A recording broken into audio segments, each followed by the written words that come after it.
지난 3주간 우리는 광야를 주제로 말씀을 살펴보고 있습니다. 3주 전에 첫 시간에는 하나님께서 우리를 광야로 부르신다. 광야로 부르시는 하나님이라는 제목으로 말씀을 살펴보았습니다. 하나님은 우리가 하나님의 은혜를 기억하고 또 하나님만 의지하고 섬기며 살기를 원하시죠. 그래서 우리가 그렇게 하도록 우리를 훈련시키는데 훈련소로 부르시는데 그 훈련소가 어디냐? 바로 광야다. 그런 말씀입니다. 우리는 광야에서 아무것도 없는 그곳에서 하나님을 만나고 하나님이 아니면 살 수 없다는 것을 깨닫고 그 하나님만 의지하는 법을 배우고 훈련합니다.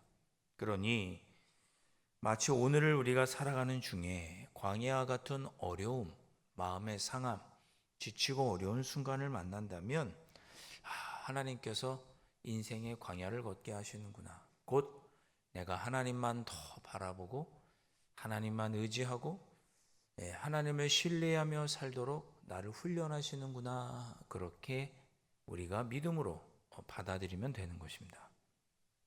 혹 여러분 중에 내 삶은 왜 이럴까? 왜 내 인생은 늘 광야 같을까? 낙심되시는 분이 계시다면 하나님이 지금도 나를 훈련하고 계시는구나. 믿음으로 바라보시고 지금을 은혜의 시간으로 삼으시기를 주님의 이름으로 축복합니다. 두 번째 주에 우리가 살펴보았던 것은 하나님은 광야에서도 우리를 바라보신다. 하나님은 광야에서 바라보시는 하나님이다. 이런 제목으로 말씀을 나눴습니다. 우리가 하갈이라는 여인을 살펴봤죠. 여주인이었던 사라의 몸종이었던 하갈. 주인에게 이용만 당하다가 버림받은 여인. 복중의 아이를 임신하였고 그럼에도 불구하고 쫓겨서 고향으로 가야 하는 안타까운 여인이었습니다. 얼마나 배신감을 느꼈을 것이며 아무도 그의 곁에 있지 않았으니 외롭고 또 자신의 삶에 대한 무력감을 느꼈겠습니까? 애굽까지 가나안 땅에서 고향 애굽까지 홀몸으로 가야 했으니 너무나 지치고 힘든 광야의 여정이었습니다. 그런데 하나님은 그 광야에서 그 부르짖고 힘들고 외롭고 낙심하고 아무도 나를 도와주지 않는 그 처참하고 안타까운 상황에 있는 그 여인을 하나님은 여전히 바라보시고 기억하시고 그 부르짖음을 듣고 계셨습니다. 광야는 고통의 자리이지만 하나님은 여전히 그 가운데서도 우리의 음성을 들으시고 우리의 삶을 바라보고 계시니 우리가 그런 하나님을 만난다면 광야는 역시 은혜의 자리가 될 수 있습니다. 저와 여러분이 지난 한 주간을 돌아보면서 낙심하고 속상한 일 있으셨겠죠? 있으셨을 거 아니겠어요? 그러나 그 속상한 중에도 하나님은 어떻게 하세요? 나를 살펴보고 계시고 나의 부르짖음을 듣고 계시는구나. 아무도 내 이 속상함을 알아주지 않고 너무나 마음이 찢어지는 것 같이 힘들고 어려워도 하나님은 나를 바라보고 계셨고 내 소리를 내 부르짖음을 듣고 계시는구나 생각한다면 우리의 마음에 또 새로운 힘과 용기가 차오르게 됩니다. 그리고 지난주에 세 번째 시간으로 우리는 광야에서 기다리시는 하나님이라는 제목으로 모세를 살펴보았습니다.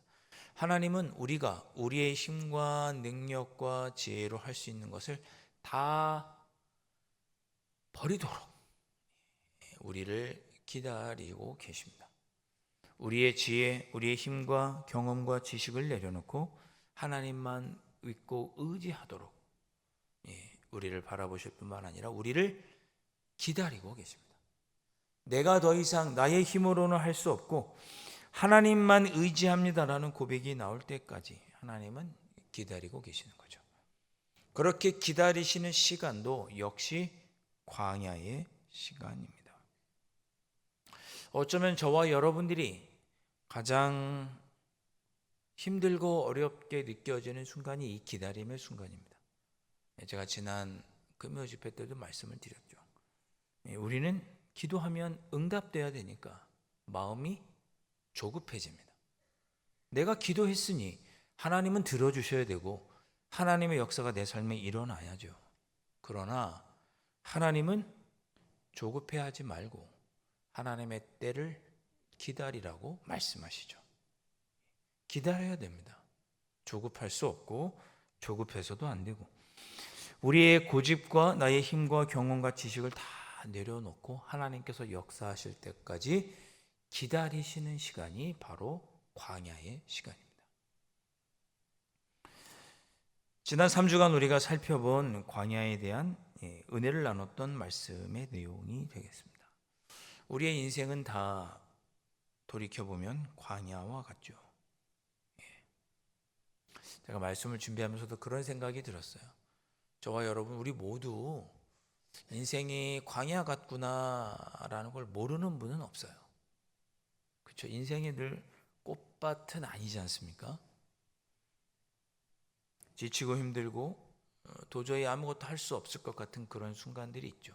근데 우리 모두 그런 순간들을 어찌어찌 주님의 은혜로 잘 견뎌서 여기까지 왔습니다. 또 우리 앞에 새로운 광야가 찾아올까 봐 걱정되고 염려되긴 하지만 우리는 이미 수많은 광야, 긴 광야를 거쳐왔습니다. 그러니까 저와 여러분 마음속에는 이미 세상의 표현을 하면 내공이 충분히 쌓여 있는 분들이죠. 지금까지도 우리가 광야를 걸어왔지만 앞으로도 우리는 광야를 건널 것입니다. 그때 오늘 제가 3주 동안 오늘도 나눴던 말씀을 생각하시면서 잘 이 광야를 걸어가시기를 바랍니다. 내가 지금 광야를 걷고 있는 것은 훈련받아 성숙해지는 시간이구나. 내가 이 광야에서도 이 광야를 나 혼자 걷고 있는 것 같지만 하나님은 나를 바라보시고 내 기도를 듣고 계시는구나. 내가 지금 광야를 가고 있는 이 시간은 내가 하나님만 의지하면서 살도록 하나님께서 나를 기다려주고 계시는 시간이구나. 그렇게 생각한다면 여러분의 마음속에 또다시 다가온 그 광야 속에서도 여러분은 고통스럽지만 유익이 되는 시간으로 여러분이 삼으실 수 있으리라 생각을 합니다. 아무쪼록 7주간의 이 광야 4번 남았죠. 오늘 포함해서 4번 남았습니다. 이 시간을 통해서 여러분이 더욱더 성장하고 신앙의 유익을 얻으시기를 주님의 이름으로 축원드립니다. 자, 오늘은 광야에서 우리를 또한 만나주시고 무엇보다 회복시켜 주신 하나님, 광야에서 회복시켜 주시는 하나님에 대해서 다시 한번 또 살펴보도록 하겠습니다. 자, 오늘 주인공은 누구냐? 그렇게 하나님께 광야에서 회복되는 은혜를 누렸던 사람 누구냐? 바로 엘리야입니다. 엘리야를 모르는 분은 없으실 거라 생각이 듭니다. 엘리야가 갈멜산에서 큰 승리를 한 후에 그가 그만 낙심하고 탈진하게 되었습니다. 오늘 본문 앞에 3절과 4절을 보면 엘리야가 너무 지치고 낙심이 됐습니다. 하나님의 큰 일을 하고도 지치고 낙심이 된 거죠. 우리가 항존 직분자들을 이제 8월 말에 세울 텐데 여러분 기도해 주셔야 될 것이 뭐냐? 지치고 낙심이 되지 않도록 기도해 주셔야 됩니다. 의욕과 열정에 불타 또 맡은 직분을 받다가 또 직분을 받아놓고 낙심이 되고 지쳐서 탈진하지 않도록 여러분 기도해 주셔야 됩니다. 엘리야도 탈진하고 낙심하고 지쳤습니다. 읽진 않았지만 앞에 3절과 4절을 보면 죽고 싶습니다. 내 생명을 좀 가져가 주십시오라고 말할 정도로 탈진했습니다. 아이러니하게도 엘리야 같은 선지자가 탈진했다니까 위로가 됩니다. 엘리야도 상처받은 거예요. 주님의 일하다가. 우리 주님의 일하다가 상처 많이 받잖아요. 목사님한테 상처받고 장로님들한테도 상처받고 성도님들한테도 상처받고 서로가 서로의 상처 주기도 하고 주거니 받거니 하면 쌤쌤인가요? 네. 위대한 선지자였던 엘리야도 상처를 받고 지치고 낙심했습니다. 그렇게 생각하면 또 위로가 되죠. 여러분, 왜 엘리야가 탈진했습니까? 한번 엘리야의 삶을 생각해 보시죠. 엘리야가 갈멜산에서 850명의 아세라 선지자, 바알 선지자와 대결하고 그들을 죽였습니다. 하늘에서 불이 났고 불이 내려와 하나님의 영광이 드러났고, 이스라엘 백성들 앞에서 너희들 하나님만 섬겨라 라고 담대하게 외쳤고, 백성들은 또 그러하겠습니다 라고 고백했죠. 그리고 엘리야가 가뭄이 멈추도록 하나님께 7번이나 엎드려 기도하자 하늘에서 비가 내리기 시작했습니다. 3년 동안 가뭄이 있었지만 엘리야의 기도로 가뭄이 끝이 나죠. 이처럼 놀라운 일을 했습니다. 놀라운 일을 했어요. 그런데 엘리야는 자기가 실패했다고 생각했습니다. 나는 실패다. 내가 850명의 바알과 아세라 선지자를 죽이고 하나님의 영광을 드러내고 백성들에게 신앙의 다짐까지 받고 가뭄도 멈추게 하고 많은 기적을 했는데 결과적으로 나는 실패자라고 생각을 했습니다. 우리 오늘 읽진 않았지만 4절 말씀 우리 다 함께 한번 읽어보겠습니다. 함께 읽겠습니다. 자기 자신은 광야로 들어가 하룻길쯤 가서 한 로뎀나무 아래에 앉아서 자기가 죽기를 원하 이르되 여호와여 넉넉하오니 지금 내 생명을 거두시옵소서. 나는 내 조상들보다 낫지 못하니이다 하고, 여기 맨 마지막에 나는 내 조상들보다 낫지 못하니이다 라고 했습니다. 무슨 뜻입니까? 우리 조상들은 다 하나님의 영광을 드러내고 사역에 결실이 있었는데 나는 못했습니다. 나는 실패했습니다. 하나님의 영광을 드러내고 그 일로 인하여 하나님에 대한 결실이 있었어야 되는데 저는 그것에는 실패했습니다. 그런 뜻입니다. 나는 실패자입니다 라고 고백한 거죠.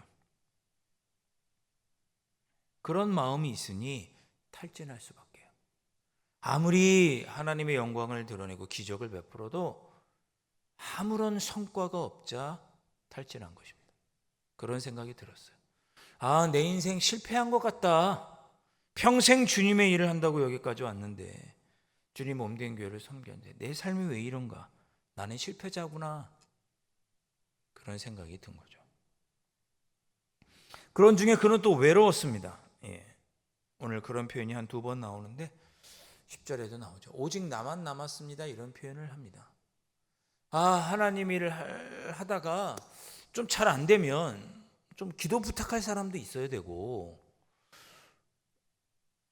힘들면 서로 만나서 밥도 먹고 위로하고 이렇게 격려하는 동지, 친구, 함께하는 누군가가 있어야 되는데 하나님 나밖에 없습니다. 오직 나만 남았습니다.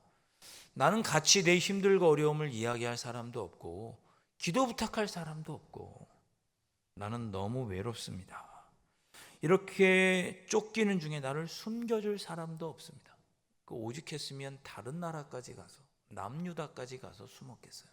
남유다에서도 가장 저 끝이죠. 호렙이면 유다 땅 저 밑에 모세가 하나님 만났던 저 시내산 근처 어디까지 피신한 것입니다. 숨겨줄 사람이 없어요. 외로운 거예요. 아무도 내 곁에 없는 거죠. 같이 밥 먹을 사람도 없다니까요. 그래서 나는 여기까지인가 보다 라고 생각하고 탈진한 것입니다. 글쎄요, 우리 모두 정도의 차이는 있겠지만 엘리야와 같은 상황에 처할 때가 있었고 또 앞으로도 처할 것이고 어쩌면 지금 처해 계신지도 모르겠습니다. 광야, 기도의 응답이 없어서 지치고 낙심하고 내 신앙생활은 실패했나 보다 라고 생각하시는 분이 계실 수도 있겠죠. 반복해서 죄를 짓고 또 회개하고 또 반복해서 죄를 짓고 내 믿음은 이거밖에 안 되나? 지난 주일에 그렇게 은혜를 받았는데 또 지난 3일 동안 또 죄를 지었단 말인가? 반복해서 죄를 짓고 하나님의 뜻을 섬기지 못하는 나를 보면서 나는 이거밖에 안 되나 라고 낙심하고 또 무기력감을 느끼실 수도 있습니다. 직장이나 또는 가정에서 신앙생활하는 사람이 나밖에 없고 내 이 어려운 마음 속에 있는 것을 털어놓을 사람이 없고 삶의 문제를 함께 나눌 사람이 없어서 낙심할 수도 있을 것입니다. 정도의 차이는 있겠지만 그러실 수 있겠죠. 그런데 그렇게 지치고 낙심하고 탈진하는 장소가 어디냐? 광야고. 지금 여러분이 그러고 계시다면 지금 광야에 계신 거예요. 광야에 계신 거예요. 이처럼 탈진하고 무너진 엘리야에게 하나님께서 나타나셔서 그를 위로하시고 회복시켜 주시죠. 가장 먼저 무엇을 하셨습니까? 앞에 5절부터 7절 말씀 화면을 보면서 우리 한 절씩 교독해 볼까요? 제가 먼저 읽습니다. 로뎀나무 아래에 누워 자더니 천사가 그를 어루만지며 그에게 이르되 일어나서 먹으라 하는지라.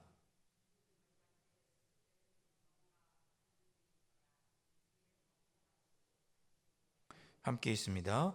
여호와의 천사가 또다시 와서 어루만지며 이르되 일어나 먹으라. 내가 갈 길을 다 가지 못할까 하노라 하는지라. 아멘. 하나님께서 엘리야를 회복시켜 주시는 거예요. 그 광야 가운데 탈짐하고 낙심한 엘리야를 회복시켜 주시죠. 가장 먼저 무엇을 회복시켜 주십니까? 몸을 회복시켜 주십니다.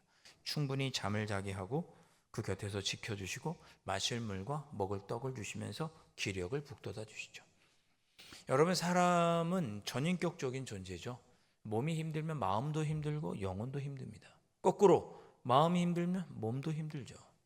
마음에 걱정이 지닌 염려가 가득하면 아무리 맛있는 음식이 앞에 있어도 소화가 되지 않습니다. 입에 안 들어가요.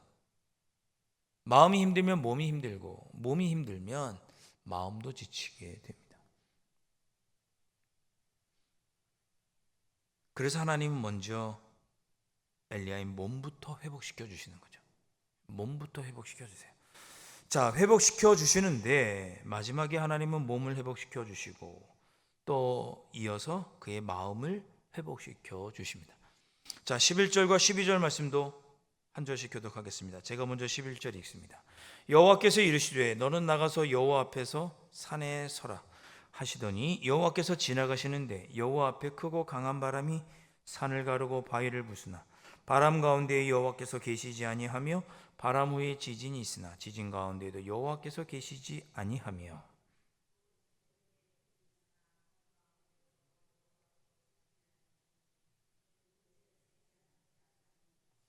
아멘. 자, 11절과 12절 보면 하나님은 어디서 엘리야에게 말씀하셨느냐? 바람도 아니고 지진도 아니고 불도 아니죠. 세미한 소리 중에 하나님은 엘리야를 만나 말씀해 주십니다. 우리는 하나님께 다들 땅이 무너지는 것 같은 기적만 요구합니다. 하나님은 거기에만 계시다고 생각하죠. 불덩이가 떨어져야만 하나님께서 나에게 말씀하신다고 생각을 합니다. 그렇지 않죠. 거기서도 위로를 얻지 못합니다. 바람과 지진과 불 가운데서도 하나님은 엘리야를 만나지 않으시고 어디서 만나 주셨느냐? 세미한 소리 가운데서 만나 주셨습니다. 원어로 보면 이 세미한 소리는 가늘고 고요한 정적의 소리를 말합니다. 요란한 기적이 아니라 여러분이 침묵 가운데 있을 때 하나님의 음성을 듣게 되는 거죠. 하나님은 늘 큰 불과 지진으로만 일하지 않으십니다. 광야의 고요함 가운데서도 하나님은 여러분을 만나 주십니다. 말씀해 주시는 거죠. 제가 지난 주일에 광고 드렸죠. 이번 주 금요일부터 3주간은 이렇게 조용히 묵상하면서 침묵 가운데 하나님을 만나는 그런 기도를 하려고 합니다. 저도 예전에 하나님의 음성을 듣고 목회자의 길에 들어선 것을 확신한 때가 있었습니다. 그때 뜨겁게 기도하면서 부르짖으면서 음성을 들은 것이 아닙니다. 제가 지난 주일에 설교 중에 지난 주일이 아닌가요? 금요 집회 때인가요? 수도원에 갔었던 이야기를 말씀을 드렸죠. 신학교 과정 중에 2박 3일 동안 수도원에 들어가서 침묵 가운데 기도 훈련을 하는 시간이 있습니다. 저도 갔습니다. 침묵 가운데 기도합니다. 글쎄요, 이 강대상 한 2개만한 크기의 조그만 움막이 있습니다. 거기 누워서 잘 정도 공간에 다 각자 떨어져 들어가서 오로지 말씀을 읽고 침묵 가운데 기도합니다. 2박 3일 동안. 밥 먹을 때도 다 조용히 합니다. 종치면 밥 먹으러 가고 밥 먹을 때도 밥 먹고 그냥 하고 아무 얘기도 하지 않고 다시 또 숙소에 돌아와 그 조그만 공간에서 기도하고 침묵합니다. 뭐 말하는 사람이 있을지 모르겠지만 원칙과 규칙은 것입니다. 절대 한마디로도 말하지 않습니다. 크게 입으로 기도하지 않는 거예요. 침묵으로만 기도하는 거죠. 그런데 그렇게 침묵으로 오직 말씀만 묵상하면서 기도할 때, 특별히 저는 요한복음 13장 말씀을 가르치는 교수님이 주셔서 그 말씀만 2박 3일 동안 묵상하는 중에 하나님의 음성을 듣게 됩니다. 예수님께서 세족식 제자들의 발을 씻겨주시는 장면이었습니다. 주님은 그때 저에게 말씀하셨습니다. 너도 사람들의 성도들의 발을 씻길 수 있겠느냐.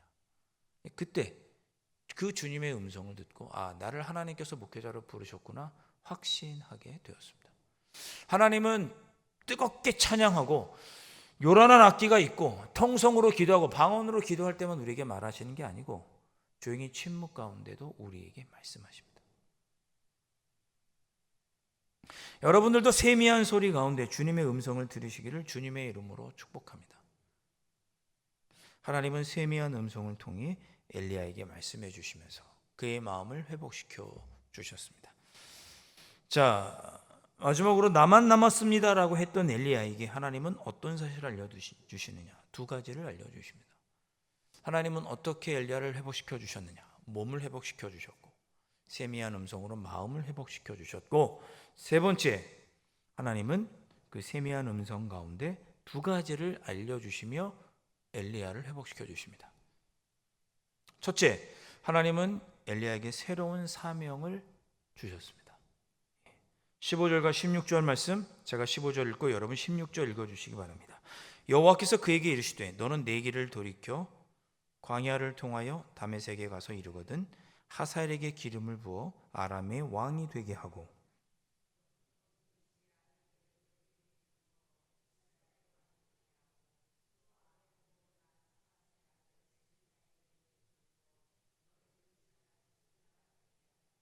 아멘. 여러분 다메섹은 아람 나라의 수도죠.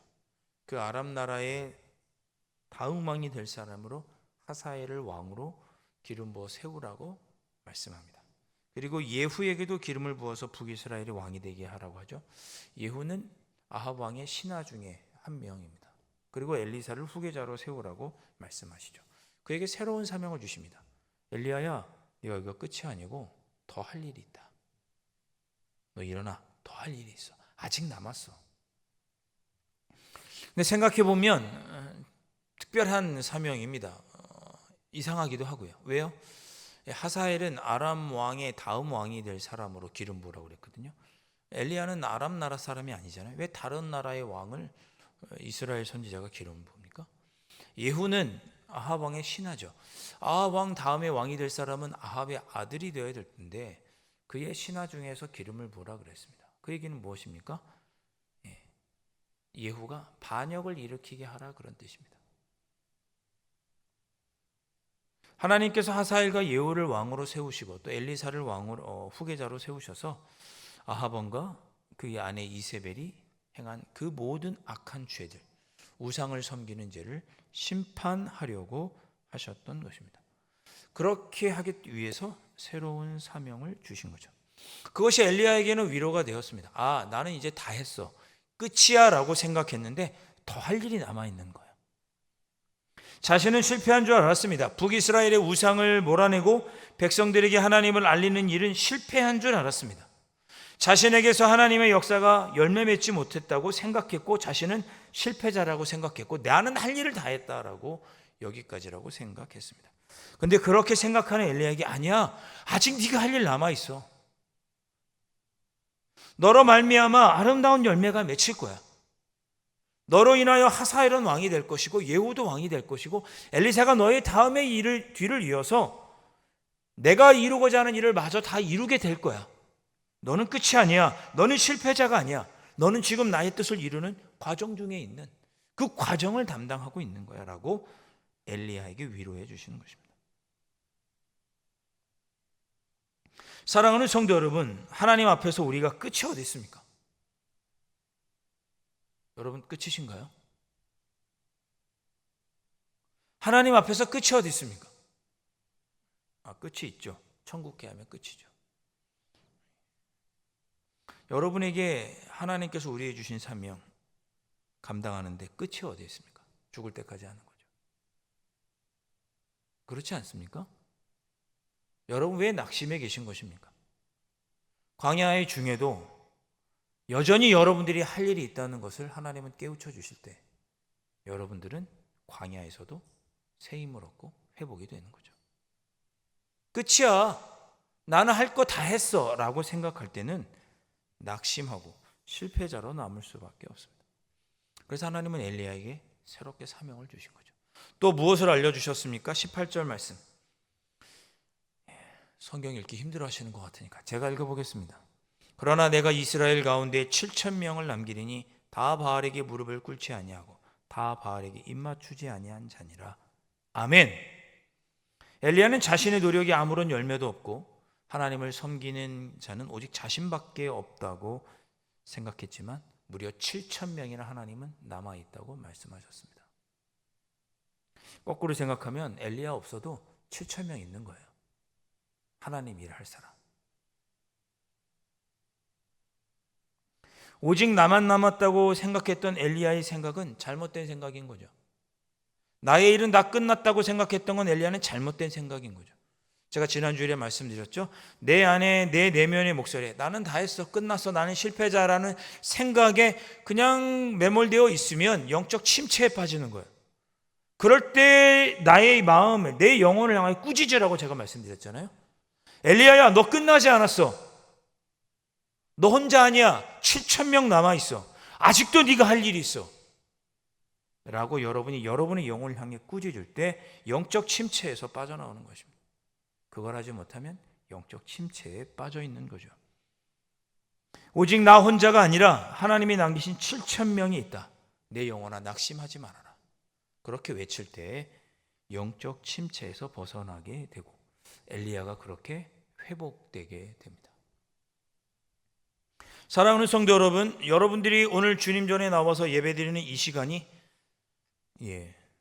습관을 쫓아 오셨든 어떻게 오셨든 광야 같은 순간에 하나님의 음성을 듣고 회복되는 은혜를 누리는 시간이 될 수 있기를 간절히 바랍니다. 광야, 고통스러우나 회복의 은혜를 누리는 곳이 광야입니다. 여러분의 쪼그러진 마음이 풍선처럼 부풀어 오르고 낙심하고 탈진되었던 마음이 새로운 힘을 얻는 은혜를 누리실 수 있기를 바랍니다. 우리는 혼자도 아니고 끝도 아니고 실패자도 아니고 하나님의 일은 하나님의 뜻에 따라 이루어지고 우리는 그 과정에 있을 뿐입니다. 주님의 몸된 교회를 섬기는 일 내가 다 한 것 같죠? 아닙니다. 내가 다 한 것 아닙니다. 우리 모두 함께 한 것입니다. 내가 찬양대로 봉사할 때 누군가는 저 위에서 방송을 조정해 줬고 조명을 조정해 줬으며 누군가는 피아노를 쳐줬습니다. 내가 예배드리기 어려움이 없도록 도와준 거죠. 내가 교사로 봉사할 때 누군가는 따뜻한 식사를 통해 내가 먹고 힘을 낼 수 있도록 도와준 사람이 있었습니다. 주님의 몸된 교회 나만 섬긴 게 아니고 우리 모두 함께 섬겼고 함께 더불어 섬겨오는 것입니다. 내가 실패했다, 나만 남았다 그렇게 생각할 일이 아닌 거죠. 하나님은 우리가 함께 동역하고 함께 섬기며 주님의 일을 하도록 위로해 주시고 여기까지 이끌어 주셨습니다. 그러니 낙심하지 마시고 서로를 돌아보면 위로를 얻으시고 광야 같은 순간에도 새롭게 일어나 회복되는 은혜가 여러분들의 삶 속에 있으시기를 주님의 이름으로 축원드립니다.